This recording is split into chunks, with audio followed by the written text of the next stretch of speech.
and welcome to another episode of the playonultra podcast. This is episode 216. Yeah. Woohoo. Okay. So, Okay, go home, everybody. we did record last month. We did, right? Yeah, we did. Okay. I think so. We've I actually think we been skipped pretty... the previous one. I actually don't know. I thought we skip. skipped to the end of last year because we were doing. We did skip I one thought time this month. This year. Oh, did we? Oh, I think it was like April. It doesn't really matter. Either way, here we are. Yep, we're back. We're back. Yeah. How are things with y'all? Pretty. I had the whole week off, so that was nice. What? Oh, that is nice. Yeah. Just because, or did you take the week off? Yeah. Nice. Didn't want to work, so. That's fair. I took last week off, although that coincides with 4th of July, which is very American holiday. So, but that's fine. What day was that? 4th. Well, the 4th like, of July, the Thursday. It was a Thursday. It's always the 4th of July, but so the day of the week is who knows? It was not Thursday this year. Do y'all get a national holiday? The 4th we do, yeah. Most people though try to take because it's kind of the height of summer, so most of us try to take like the weekend off or something if you can. Because it's a Thursday, so if you can take the Friday off, it's longer. Yeah, exactly. All that fun stuff. But yeah, I finished. This is crazy for me to say. I never thought I would say this. Not only have I finished Dragon Age 1, I finally have finished Dragon Age 2. I know. It's crazy. I haven't started Dragon Age 3 yet because Final Fantasy XIV got a new expansion. So I'm focused on that first. Yes, it's out. Dawn Trail is out. I've been going through it pretty slowly. I only usually rush when other people are rushing, but it came out the week I was on vacation away from my computer, so I wasn't playing it when it came out. So everyone I know has already finished it. So I'm just taking my sweet old time, but it's pretty good expansion. This expansion was going to really be a litmus test for the future of the MMO because it's the expansion after essentially an expansion that was kind of wrapping up a big, the original story in a way. So this next expansion was meant to be kind of not a reset in any literal sense, but a reset in okay, we're kind of trying new things now. Haven't finished it. So far, pretty good. I think the hard part is that the last expansion literally was about the end of the universe. Literally. So this one was they had to do that combination of well, we can't have those big stakes again, but we still need to make it interesting. I don't think it's for everyone, but I think they did what I think was the best decision, which is they had a story that had to do with a new part of the world in a smaller stake situation where you're kind of more of a mentor figure for other people. And then they do raise up the stakes, I guess. I don't know this part yet because I haven't gotten there with the latter half of the story. And it's not end of existence, but it is big of the world kind of thing. So they kind of had to make it kind of pull back a little bit, but it sounds like they were still able to tell a good story. So I'm glad about that. I will know better once I finish it. So we shall see. So this is the second end of the world thing, right? I mean, no, every single thing's been an end of the world thing. I mean, so the first, when I say first expansion, I'm not talking about 1.0. I'm talking about everything after the big world reset, which was a literal. So if you don't know the history of 14 real quick, there was the beginning part of the MMO, which was garbage. Everybody hated it so much that they had a new person on staff, Yoshi P, who took control of it, and they decided to literally do a reset where literally the canon of it is that you failed to save the world. A meteor's about to come and blow it up. And one of the important characters in that story sends you 5 years into the future after to basically be listen, you can't help us right now, but in the future, we'll kind of recover from this and go help us then. So then that was the natural reset. And that's when really the Final Fantasy 14, as anybody cares about it, started. And I mean, the first story was kind of about like an invasion from another country. And then it kind of got into, you kind of go into all these different areas and kind of trying to repel like this big empire. And then it gets to like world-ending stuff. And then, yeah, the most recent expansion was basically end of the universe. So now we're going a little backwards. But it's still working out pretty well. I'll know more once I finish more.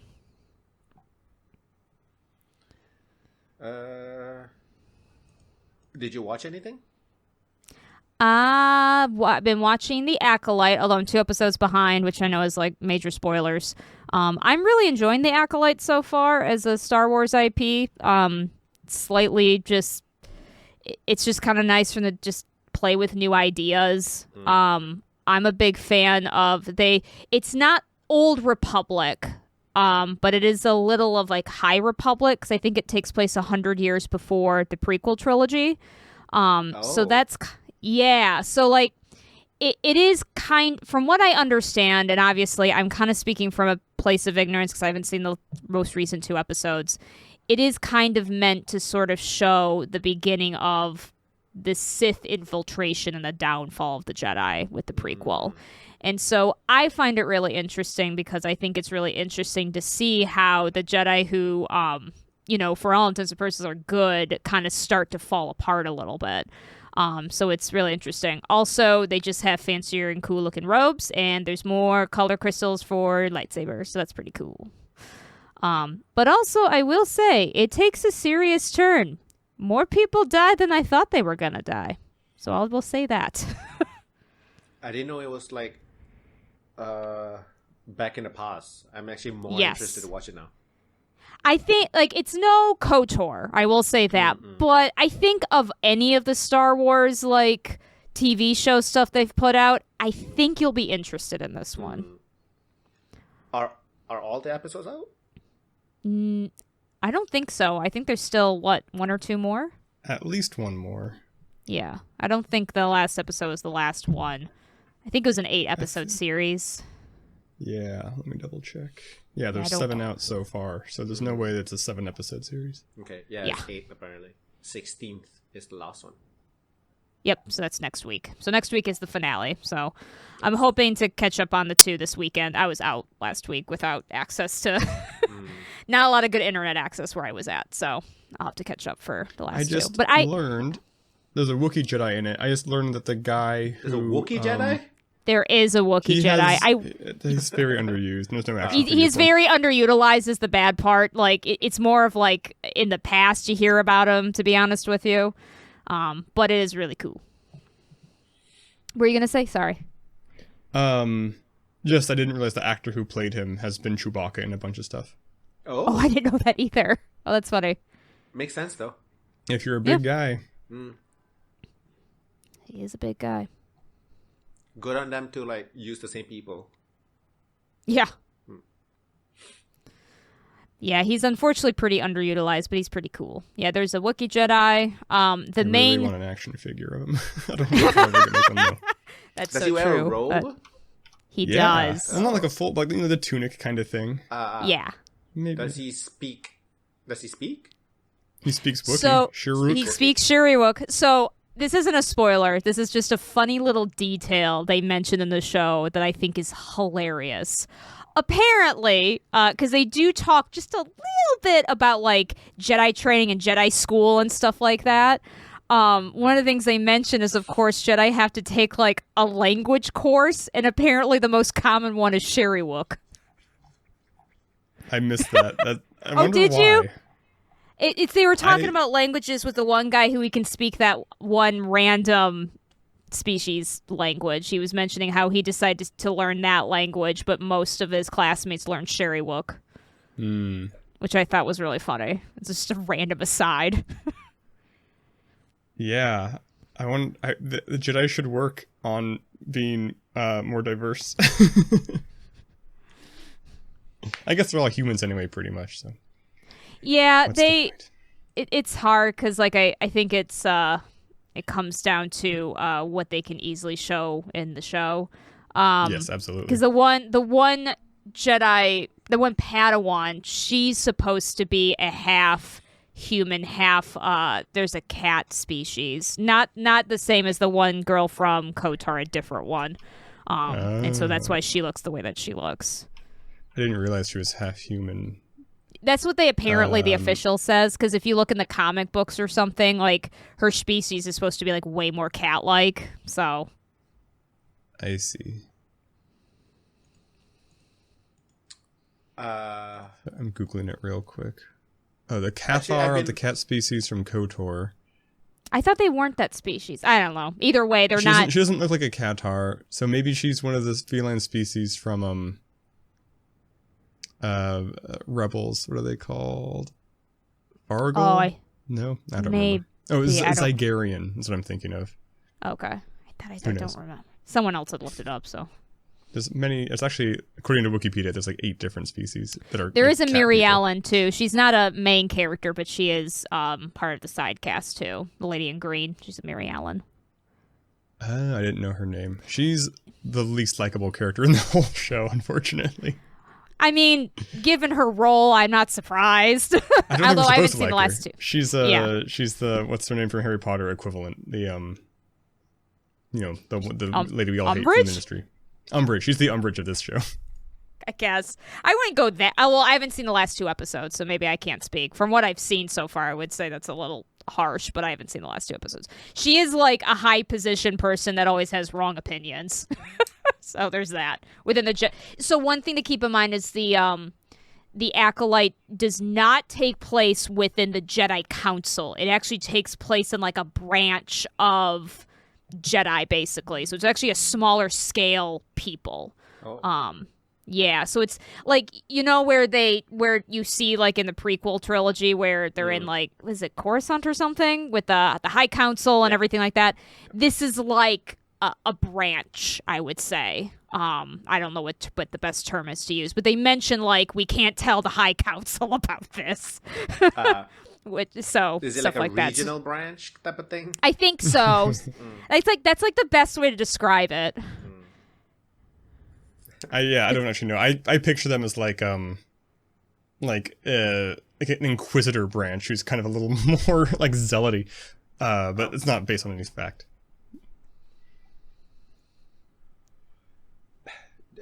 Did you watch anything else, Sarah? I think that's it for now. I'll talk a bit later. About Dragon Age 4 finally has things about it. Yeah. I can talk more about that after though. What did you play? Did you play anything? Have you been playing the first Descendant? I played it the launch weekend.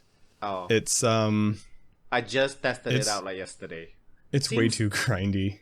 Cause it's like Warframe kind of, where it's like, oh hey, this mission and only this mission has a 20% chance to drop like this, like the blueprint for like the legs of this, this person. And so you just gotta do the same mission over and over and over.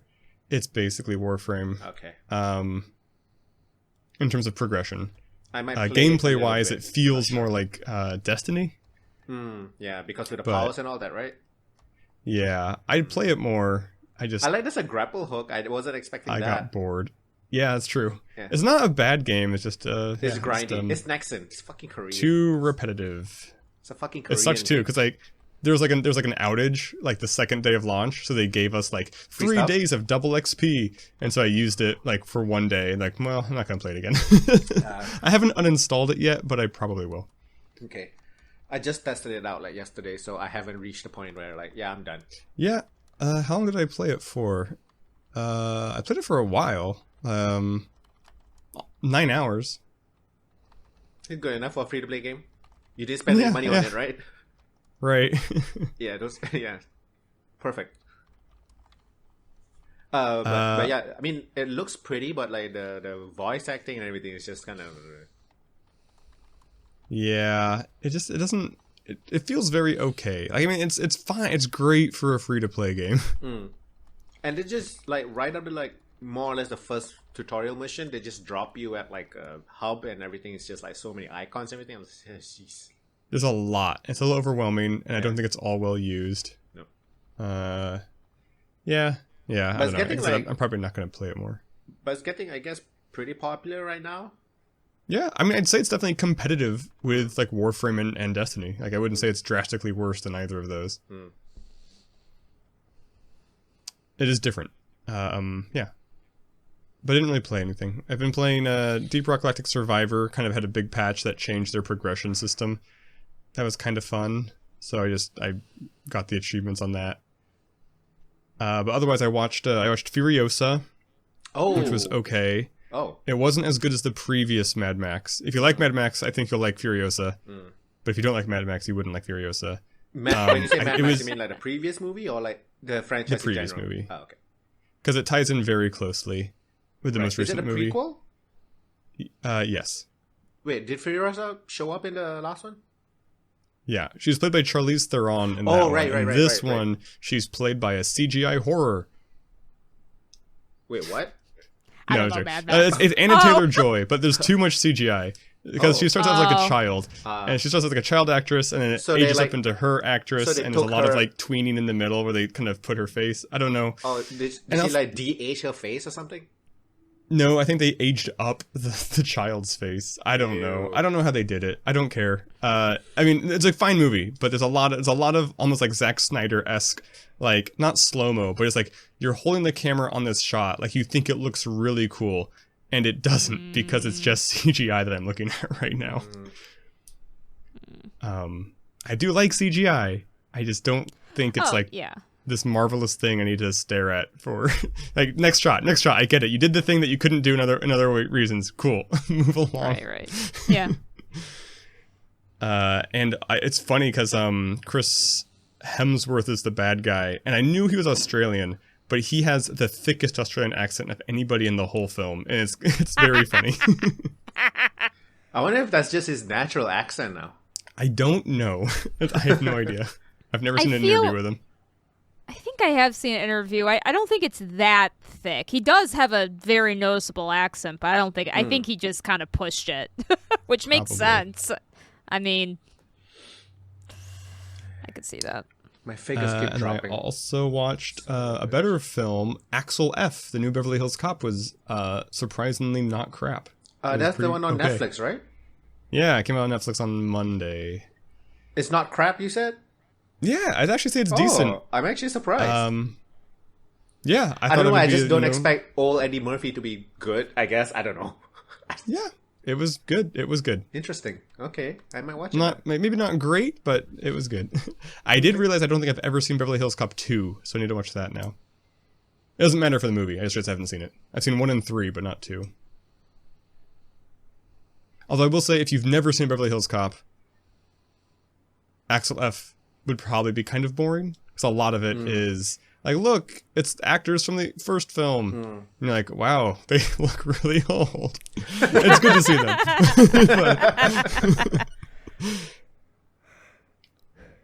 Especially because Eddie Murphy doesn't look that old. Like, Eddie Murphy's like 63, and he looks, and he's had work done, but he looks fine. That's crazy. That's so funny though. Yeah, I also watched a weird another current thing I watched was a movie called Babes, which is Ilana Glazer's new film about having a child. Basically, it's funny. It's good. And the last thing I watched was an old film from 1982 called Forbidden Zone, which is basically a what's his name? An Oingo Boingo movie. What's it? Danny Elfman. It's a Danny Elfman movie. Which is it's very, very weird. I don't know how to recommend it. It's probably the strangest movie I've ever seen, but it's fun. I was gonna say you watch a lot of strange things, so that's an honor. Yeah, it's a lot of it's a lot of nudity and a lot of just real weird stuff. I don't know. It's weird. It's very weird. I don't know how to describe it. Stuff just happens. It's supposed to be very, dream logic stuff. So you're like, okay, sure. Got it. Okay, yeah, I guess we're doing that now. Why not? But it wasn't bad. I did like it. It was interesting. Oh, so Richard Elfman directed it, and Danny Elfman made the music, and also starred in it. It feels, it kind of feels like Nightmare Before Christmas, because a lot of it takes place in like this hell-like scape, and there's a lot of kind of like, in this town we call home, like that kind of like just like expository, like, oh, I want to get out of here. I Is it a musical movie? It's a musical, yeah. Oh, okay, that makes sense now. But yeah, weird. That's it for me. Oh, weirdly, I did watch Time Bandits. One of my friends did a screening of Time Bandits, and I was like, I wonder if Shelley Duvall's still alive. And I didn't look it up, and then I got the answer to that a couple days later. Yeah. Yeah. So that sucked. Yeah. Rest in peace. Yeah, 75 is not that old. 77 is not that old. I mean, I think that's the average age, right? Probably, but I mean, for a rich person, that's pretty young. That's true. She's been through a lot, though. That's true. She's an old rich person. I mean, like she's like from the pastor from the time before, when like, you thought cigarettes was good for you. Yeah, exactly. Yeah. She's done a lot of drugs, I'm sure. She doesn't look like it, but she hung out with the Beatles, Monty Python. Yeah, she's also just have had some just has had to put up with a lot of bullshit in her life too. So it's all that fun stuff mixed with the cigarettes and drugs. So, did you play? What about you? No, just Deep Rock Galactic. Survivors. Didn't pick up anything on the Steam sale, so yeah, nothing. I'm kind of. I don't know what I'm antsy for. I might play Star Wars Jedi Fallen Order just because I never played it. Oh, that was super. Good. Yeah, that was super cheap on during the Steam sale. Yeah, I have it in my library. I bought it at some point when it was cheap, presumably. Yeah, it's pretty good. You will probably like it if you just want something like, AAA linear action adventure. Yep. Sometimes you just want something like that, right? Yeah. I kind of don't want something grindy. Oh yeah, definitely. It's not grindy. It's like people were relating it to Soulsian just because I think it has the bonfire-esque system, but it's not like frustrating like Souls. Okay. And it's also like the combat is not hack and slashy. It's more methodical-ish. Yeah. If you want to put it that way, yeah. Interesting. So I think it's the sequel. Just to warn you, Oh. maybe they patched it, but it was super buggy. I think so. People like the sequel. The sequel to this game, or this game is the sequel? No, that game should be the first one. Yeah, Fallen Order. I think is the first one. Yeah. There's a couple like character action games on my Steam wish list that I don't know if they're gonna be good or not. That look kind of similar, not like just the gameplay wise. There's one called The Gunk. I played that one. It's good. It's good. Okay. Yeah. Because it's just like Ratchet and Clanky or something. Is it more platformy? I don't know. Yeah, it's more of like it's definitely not character action. It's more like a old.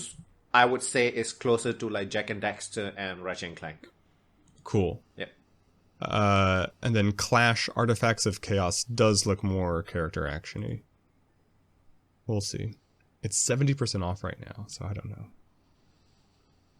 So, the Gunk is fun because, if I remember correctly, it's about pollution, and you have to like clean up the areas as well. So it's just fun. It's just like a fun little character action type thing.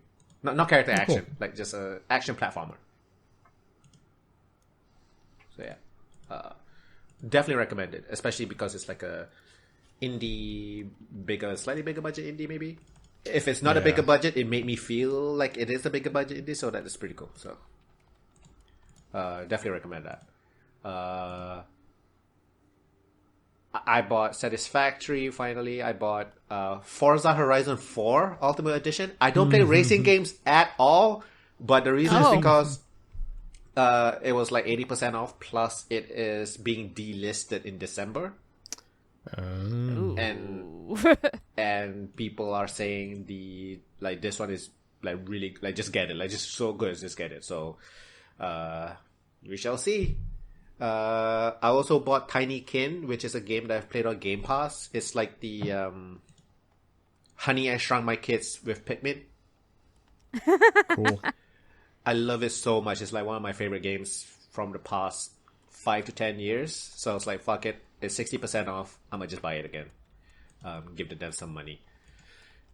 Highly recommend. Seriously, play Tiny Kid. Like, it feels so like just exploring normal houses and rooms, but from when you're really small, from a different perspective, just feels so magical. I don't know. I don't know how to explain. It's just fucking. It gave me a really weird, nostalgic feeling when it's like a pretty new game. Like, it came out a couple of years ago, so it makes no sense. It just made me feel things for some reason.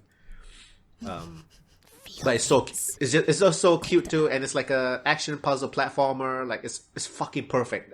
There's nothing bad. I can't say anything bad about the game. So definitely get that. Yeah, I got a couple more other things. Sarah, I got the. I'm not sure if you remember. I told you about like this indie game.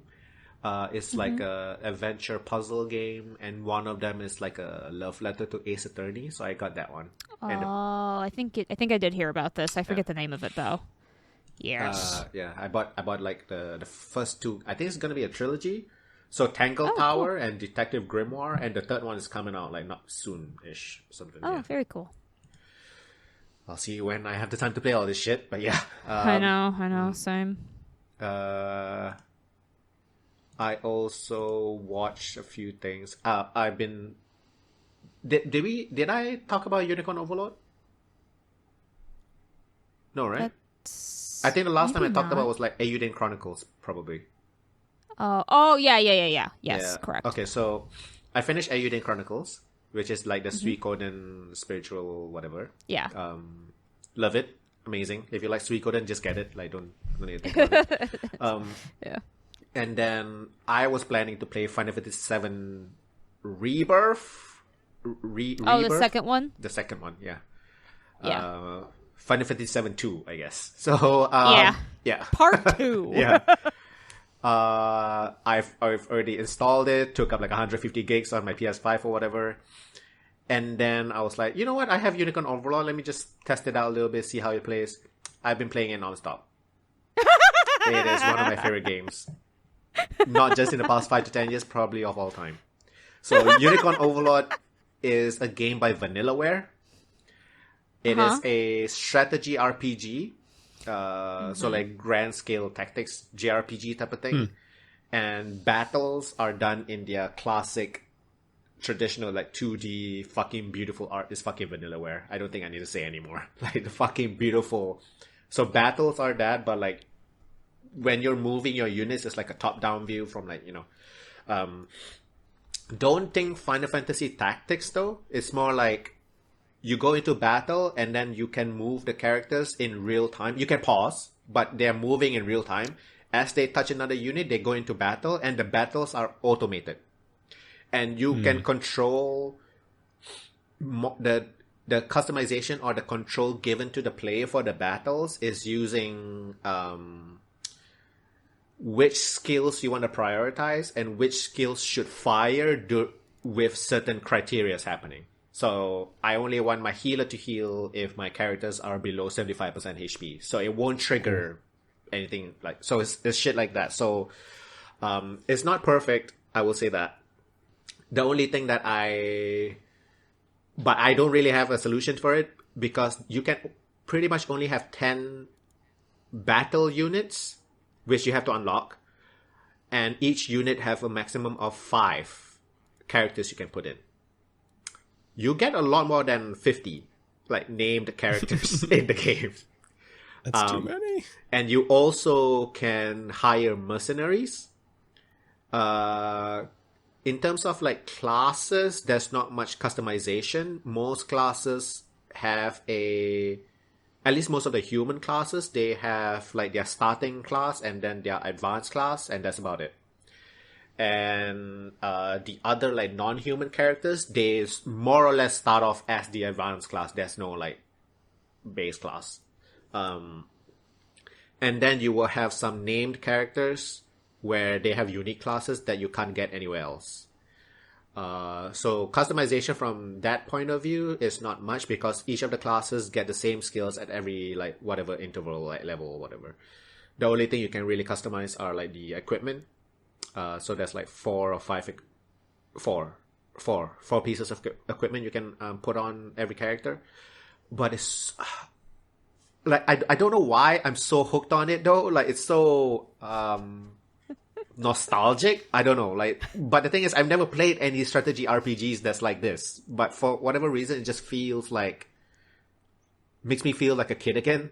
And it's so the music's amazing. The art style is fucking perfect, and I just got so hooked. I just kept playing it, and Final Fantasy 7 is just like maybe after this one. I'm pretty close to the end. Highly recommend it. Highly. I have to confess, when you first said the name Unicorn Overlord, I thought it was kind of a joke name. Like, I thought this was just some joke game. And then you said it was Vanillaware, and I was like, wait, what? So I had to look it up. I was like, oh no, they're serious. So that is Vanillaware artwork. It's only out on Switch and PS5. I don't think there's a PS4 version.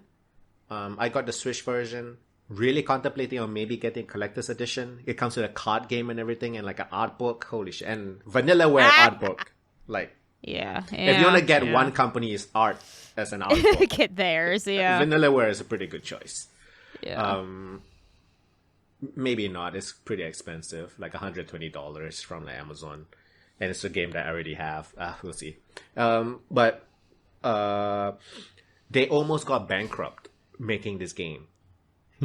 So they ran out of budget more than once making this game. So their last game was like 13 Sentinels, Age of 13 Sentinels. Which, Sarah, you should really play. Seriously. I know. I was trying to play it. Here's the problem. Have they made it for like Switch or something? Yeah. Okay. I bought it for the PS. Here was the problem. I bought it for PS4. I started playing it. And everyone just left me alone for some reason because they weren't as interested as I was. And I was like, man, this is so hard. I feel like it's so if they make it for Switch, I'm just going to rebuy it. No, it's my type of thing. I could already tell. But the thing is, it's perfect for, people to sit down and watch because there's a lot of story in it, though. Like, so I know, but I love my wife and my brother, but they got bad taste sometimes. We can share TV shows, but when it comes to games, for whatever reason. Anyway, but if they have it for Switch, I'm just going to have to rebuy it again, which is fine. And if you can find a physical, get a physical, because Vanillaware tend to, eventually it goes up in value if you ever need to sell it off. Yeah, it's Vanillaware. It's... So, yeah, they almost got bankrupt a couple of times making this game. So I'm like, I'm just going to buy it now. I'm not going to wait. It's fine. But it is possibly their best-selling game, at least like the first, like during launch and stuff. Yeah. That's great. A lot of people have been saying a lot of good things about it. So I'm glad I didn't wait. I'm glad that I played it now. It's so good. So I've been playing mostly that, but I've been playing in between also. So Dead Island 2, so that's just a fun zombie romp. So it's just like if I need to take a break from all the JRPG nonsense, so I just kill some zombies. I've also been watching quite a few things. I've been into anime recently, so for some reason, so Delicious in Dungeon is finished. So I need to watch that. It's so fun. And I'm already like getting notifications from like all my toy sellers about like some of the figures for that fucking anime. Of course. Bandai Namco and stuff. I've been watching Kaiju number 8. Anybody's watching that? Kaiju number 8. It's fun. No. I think you mentioned it. But that one's fun. I've heard of it, but okay. So it's more or less this guy, he's the part of the cleanup crew when kaiju attacks, so he cleans up all the kaiju guts and shit and carcass and stuff. So he's been wanting to join the defense force, and then one day some small little flying kaiju thing goes inside him and turns him into basically a really fucking powerful kaiju, basically One Punch Man equivalent. And he's also in the defense force and trying to not get caught as a kaiju, basically. So kaiju number 8. Wait, he turns into a kaiju like a Hulk, or like he just is a kaiju who looks like a human? He has his human form, and he turns into a humanoid looking kaiju. But a humanoid kaiju is like small. He's not like those huge kaijus, but so extremely powerful. Like Attack on Titan. Pretty much, yeah. I mean, the look wise, yeah. Yeah. Got it. Yeah, but it's not as serious. It's funny. It's lighthearted. Yeah. With a lot of like kaiju guts flying around. It can get pretty violent, but it is a lighthearted show. I would say it's funny most of the time. I've also been watching Go Loser Ranger. Yes, you did mention that. I think. Nice. I think it sounds familiar to me. At least I feel like you did talk I think Foe mentioned it. I was waiting for it. I didn't know it was out. So I've pretty much watched until whatever episodes. I think there's one more I'm missing. Maybe. You're probably ahead of me. I've only seen 8 episodes. 8 episodes. And there are 12. And there are 12. I don't remember how many. I just kind of binged it, honestly. Yeah, it's pretty bingeable. I think because the story's good, but it's not. It's kind of. I'd say it's kind of slow paced. Yeah. Things don't happen as fast as I want them to happen. There's up to episode 14. And then the 15th one is coming out in a few days. So I'm pretty sure I'm up to at least 13, if not already 14. So I might just wait for 15 and then just watch everything. Yeah, that's fun. Like, I was expecting it to be a bit more dark, I guess. I don't know how to explain, but I really like the whole, these are superheroes you recognize, but they're actually the bad guys in this world. I always expect those kind of stories to be, pretty dark, but this one's pretty fun and lighthearted, mostly.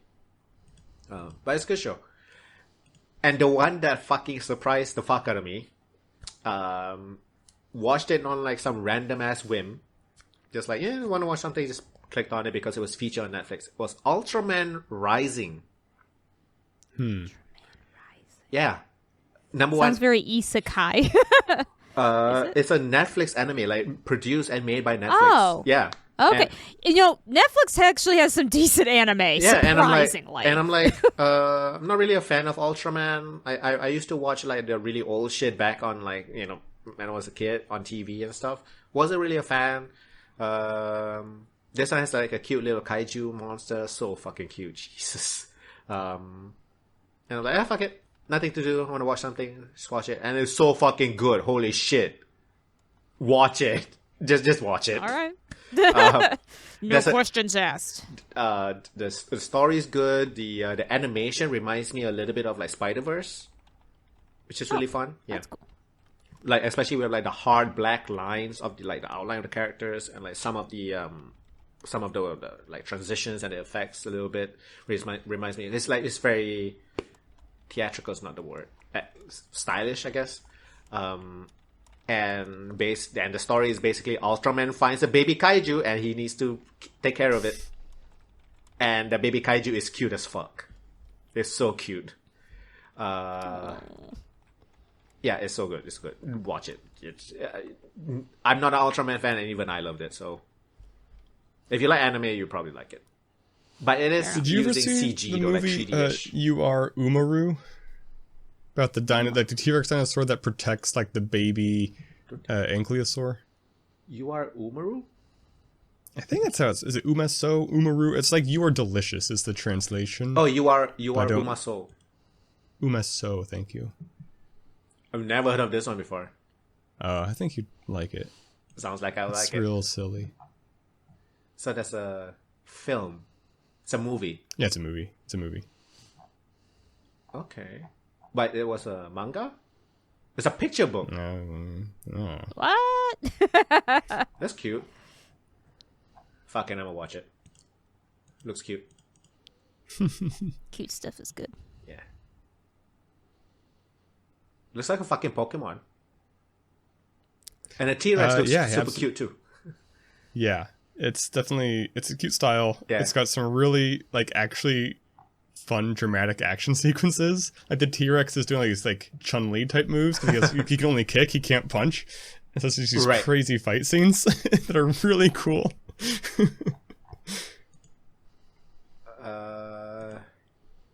That's more or less it, I'd say, the past month. Have you either of you heard of an arcade game called Killer Queen? Yeah. Yes. Why do I know what that is? I think they re-released it on Steam like a few years ago. It's on Steam. I should check it out. But like they have arcade cabinets of it. It's like a 5v5 game. 5v5?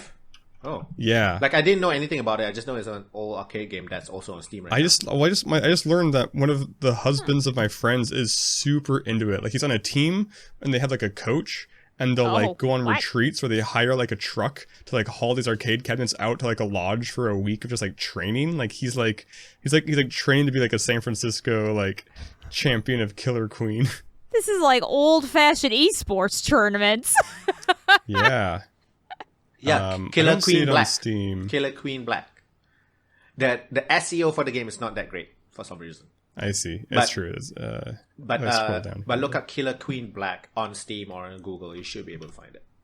That's fine. Came out in 2019 on Steam.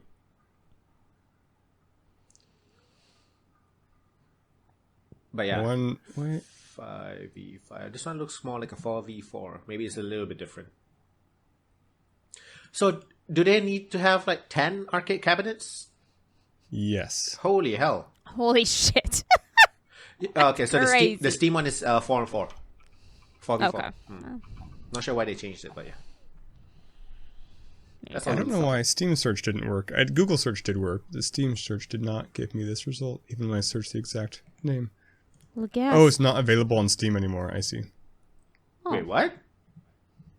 I see Steam. At least that's what's... yeah. Killer Queen Black is no longer available on Steam. Oh, that's too bad. I was about to ask if it was a region, or not region, region thing. But yeah, you're right. It's not available anymore.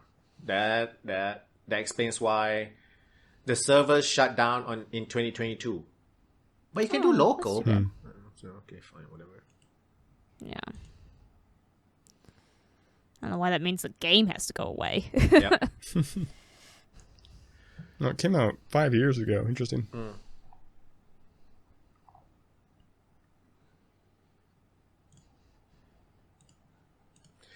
So yeah. Anyway, yeah. Just brought it up because it's weird. Yeah, I mean, in terms of news, I think I mentioned this earlier, but Dragon Age 4 came out of fucking nowhere, and it's coming out this fall, apparently. Wait, what? Which was, this fall. I missed the release date. This fall? Yeah. This fall. I don't have seasons sorry, in fall my head, doesn't mean anything to you. Yep. Sorry.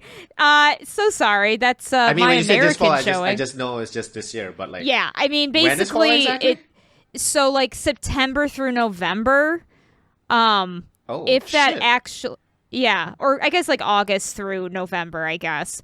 Now, there's no like actual date, so it's to me, I hear that and go, it's going to get pushed back, which is fine. I'm not upset about that. The fact that it's even potentially this close to coming out is bonkers to me.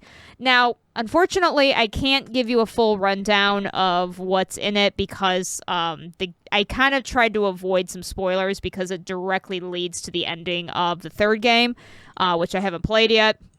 So I know like there's like the big thing that happens near the third game, this game is directly related to it. The main thing I will say that's making some people really happy and some people really mad is they basically are doing a Mass Effect style of combat. You get 2 party members.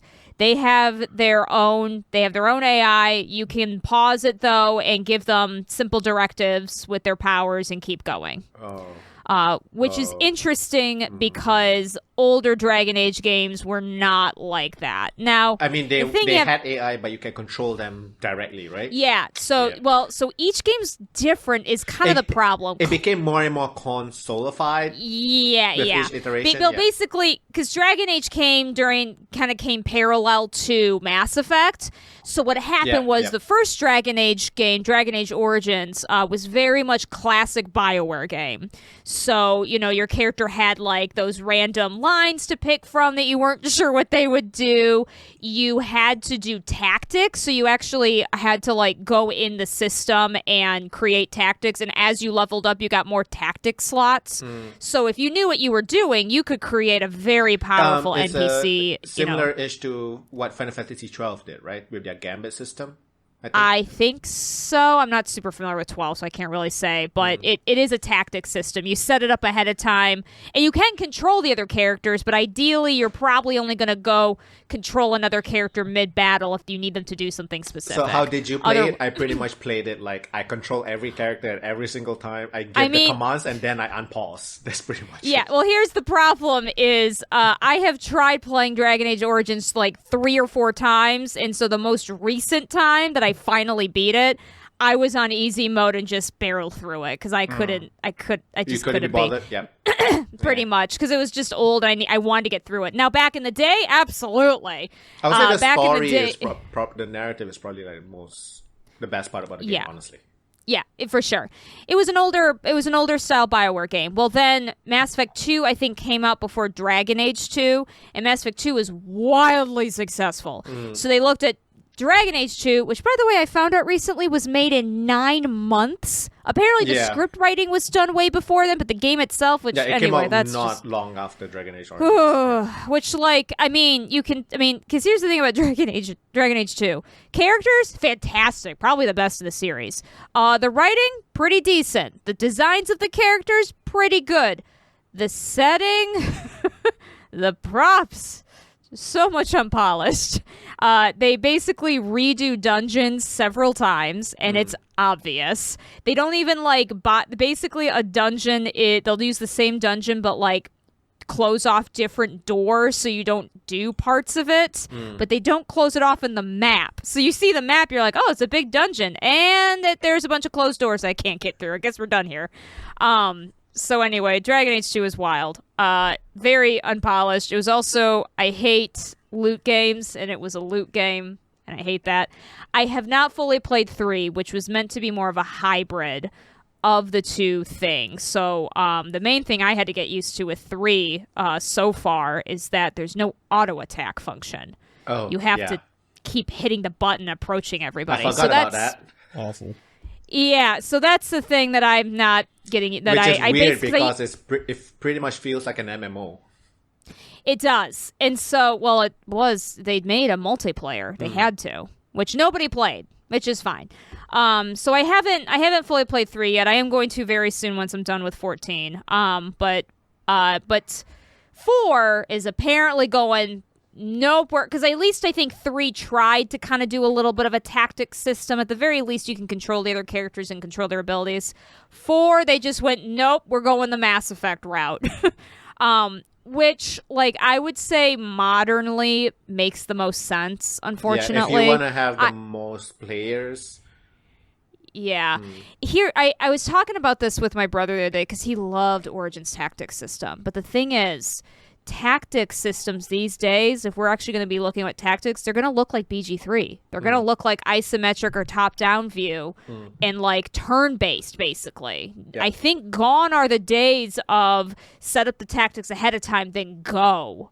Or super, what's the word I'm looking for? Just like going over all of your characters at the same time and having them. Those days I think are gone. It's either full action with just you as a character and maybe, doing some maybe like ordering your NPCs around, or it's like turn based. There's the in between I think is gone. So, but I mean, so far so good with everything they're talking about 4. There's a lot of customization with character stuff that sounds good. Everybody's pansexual, thank God. So I don't have to worry about that. Which, of course, my favorite part is everybody talking about Dragon Age being woke now, despite the fact that they had gay characters since the first game. So, don't know what those people...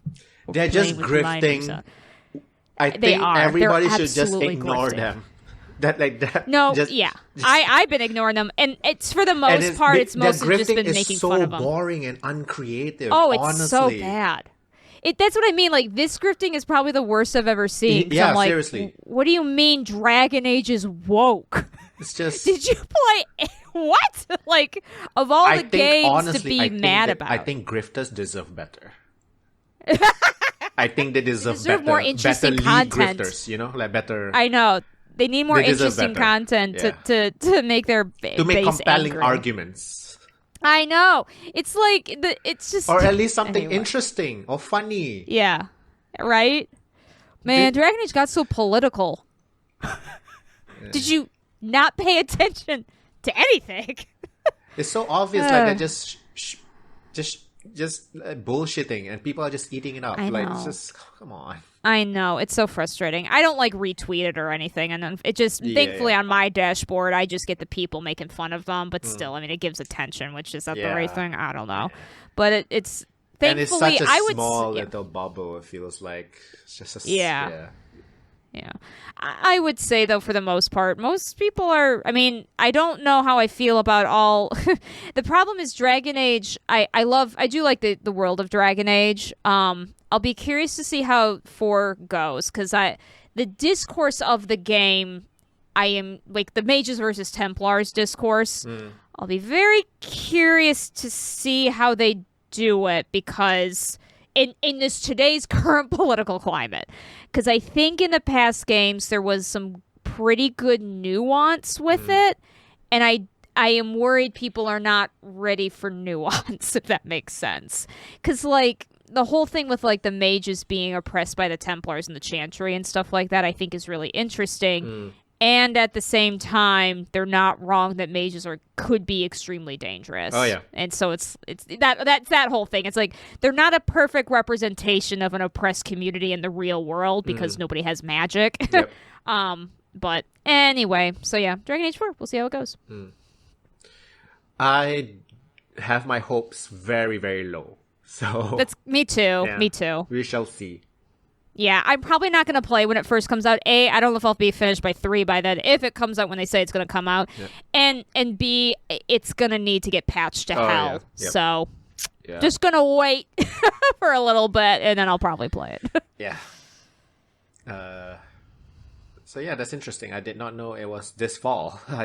Yes. Before the end of the year, supposedly. Yeah, it's gonna be delayed. I don't believe for sure. Oh yeah, there's no way in hell it's gonna be done on time. If it is, it's gonna be buggy to hell. I can't. There's no way I believe it. But we'll see. They could prove me wrong. Yeah. Apart from that, I don't really have anything else to bring up. Other than Xbox Game Pass. Xbox Game Pass is changing. It's changing. AKA price are increasing. Oh, well, Yeah. I mean, We all saw this coming. We all saw it coming. Yeah. I mean, yeah. So there's going to be yeah. different tiers from what I understand. There's going to be a new Game Pass standard. Launching in September. It doesn't include day one games. So if the game is super new and it's directly on Game Pass straight away, it won't be included in this tier. This one is $15. And then there's Game Pass Ultimate, which will increase to $20. And then PC game price will increase to $12 from, I believe, $10. So yeah. If you play a lot of games, it's still like the best deal out there. Yeah. But quite frankly, but I'm not surprised. I'm not really against it because certain indie creators were getting a little bit shafted because of it. So, but it is I'm fine it is with a this. result of Microsoft basically buying up a lot of studios, and they just undercut any possible competitors and then increase the price when basically all the competitors are out of the market. There's a very Amazon style playbook, whatever. I'm sure Amazon didn't do like Walmart, all these big companies. Someday we'll have to talk if we think we're about to enter another video game bubble, because I wonder about that sometimes. Yeah. I've been hearing a lot of talks of the anime bubble, which I do believe, unfortunately, we're about to reach, but Anime I'm bubble? not sure about the... Basically, just there's so much anime and so much content and so much bad stuff coming out. There's a lot of good stuff, but there's just so much content that people are worried we're reaching a bubble. It's going to pop soon, which kind of sucks because they're finally releasing like certain shoujo anime that I think would be fun that they would never do. So we'll see. I could be wrong. There is a lot of anime being made by a lot of overworked people. That too, yeah. Yeah. I think we can wrap up. Can be a short episode. This, and I think Flo needs to leave as well. You got things to do. Yeah. Got a puppet show. Ooh. Performing. So yeah, do the thing. This is Sarahscopic, Sarahscopic. I'm on Threads these days, but I'm still also on Twitter. Exciting. You probably, by the time this happens, it will have already passed. But I am actually running a short-term D&D campaign on my wife's channel, Escalia, Eskalia. That'll be on Saturdays, every other Saturday. So you can check me there. And I'm Jonathan. I'm basically nowhere now, so that's it. You didn't even say Foehamner. You didn't! I was true. so shocked. I'm dead. I forgot that was your name. I was like randomly starting up Halo 1 because I bought the Master Chief Collection, and then Nice. the first cutscene or like one of the earliest cutscenes like Foehammer. I'm like, oh yeah, right. It was named before Halo.